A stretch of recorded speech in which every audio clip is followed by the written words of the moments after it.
விவசாயிகள் மழை இல்லாத காரணத்தால் குளங்களிலே தண்ணீர் இல்லாத சூழ்நிலை ஏற்பட்டிருக்கின்ற இந்த காலகட்டத்திலே லோனை வாங்கி வங்கி கடன்களை வாங்கியிருக்கிறார்கள், உடைமைகளை அடைமானம் வைத்திருக்கிறார்கள், காணி பத்திரங்களை அடைமானம் வைத்து அவருடைய விவசாய தொழிலை மேற்கொள்வதற்கான பல முயற்சிகளை எடுத்து வந்து அந்த விவசாயத்தை செய்கின்ற விவசாயம் நெல் இன்றைக்கு வளர்ந்து வருகின்ற சூழலிலே தண்ணீர் முற்றாக இல்லாத ஒரு நிலை காணப்படுகின்ற சூழல்.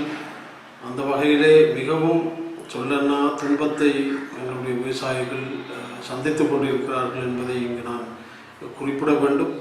அந்த வகையிலே இப்பொழுது இலங்கை அரசாங்கம் எங்களுடைய விவசாயிகள் பக்கம் தன்னுடைய பார்வையை திருப்ப வேண்டும். இல்லை என்று சொல்லி சொன்னால் இந்தியாவிலே நடைபெறுகின்றது போல தண்ணீர் இல்லாது தன்னுடைய பிள்ளை போன்ற பயிர்களை நேசிக்கின்ற எங்களுடைய விவசாயிகள் தங்களுடைய அந்த பயிர்கள் வாடுகின்றதை பார்த்து சகிக்க மாட்டார்கள்.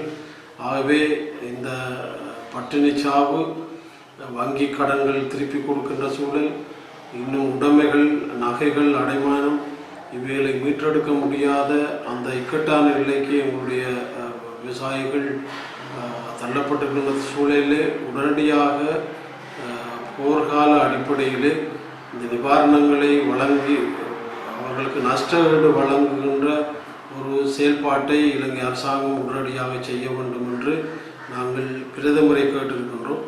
அதன் பிரகாரம் நான் ஒரு கடிதத்தை அனுப்பியிருக்கிறேன், உடனடியாக கவனத்தில் எடுக்க வேண்டும் என்று. ஆகவே இந்த அரசாங்கம் உடனடியாக நடவடிக்கை எடுக்க தவறுகின்ற பட்சத்திலே இங்கே விவசாயிகள் தங்களுடைய அந்த குழந்தை போல் நேசிக்கின்ற அந்த பயிர்கள் வாடுகின்றதை சகிக்க முடியாமலும் தங்களுடைய உடைமைகள் வங்கி கடன்களை அடைக்க முடியாமலும் திண்டாடுகின்ற சூழலிலே அவர்கள் தற்கொலை செய்கின்ற அல்லது பட்டினியால் மடிகின்ற சந்தர்ப்பங்கள் ஏற்பட வாய்ப்புகள் இருக்கிறது. ஆகவே இதை தடுத்து நிறுத்துவதற்கான அனைத்து முயற்சிகளையும் புதிய அரசாங்கம் செய்ய வேண்டும் என்று நாங்கள் கோரிக்கை விடுத்திருக்கின்றோம்.